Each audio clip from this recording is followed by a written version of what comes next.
But first, Labor would prefer to forget their shameful record on border protection. But the almost 50,000 people who came here illegally by boat between 2008 and 2013 are a reminder that the problems created by bad governments don't readily go away.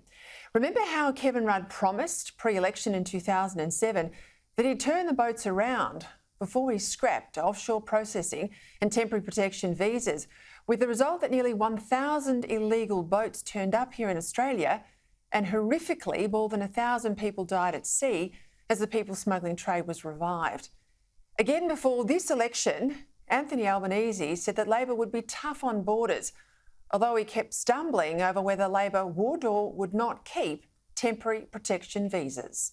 Do you remain committed to Operation Sovereign Borders, and if so, do you support the retention of temporary protection visas? Yes. Earlier on, I heard half the question and didn't hear all of it. Labor's policy is to support Operation Sovereign Borders. We support offshore processing. We support resettlement in third countries. We don't support... Heard half the question, that old chestnut.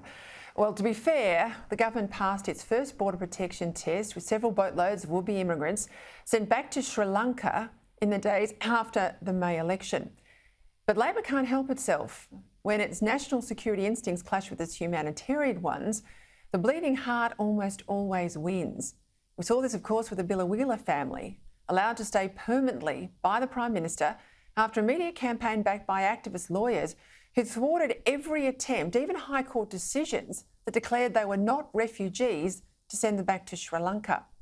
But when it comes to Labor's backflips on border protection, it's this most recent one that takes the cake. In a decision this week that not enough of the media have picked up, the Albanese government will change the rules to allow people who've arrived here illegally by boat and who are on temporary protection visas to travel overseas. They'll still have to ask permission, but now it will readily be granted, except for requests to visit the country where supposedly they left in fear of persecution. Now, how that might be stopped, though, once they're overseas, is not clear. And I doubt there'll be any ramifications if they visited those countries anyway, which then, if they did, of course, would put pay to any claim they meet the definition of refugee under international law. The Federal Immigration Minister, Andrew Giles, in between attending ethnic fundraisers for Daniel Andrews, has justified these changes, saying that people on these visas have been separated from family for over a decade, exacerbating mental health issues and imposing great and enduring uncertainty on their lives.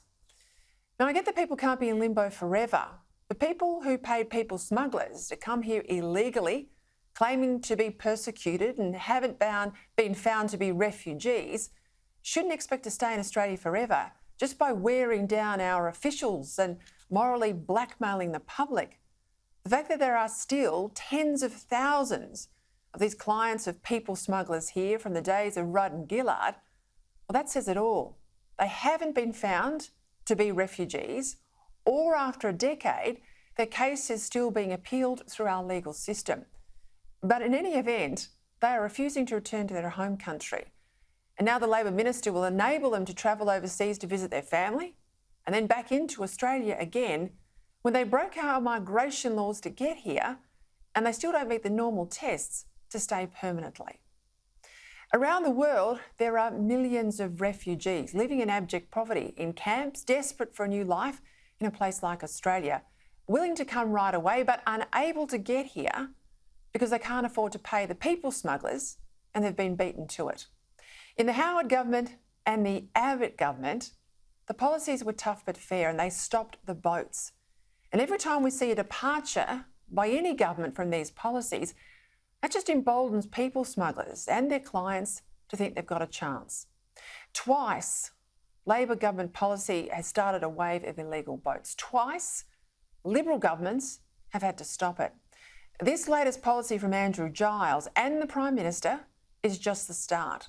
There will be more softening on TPVs.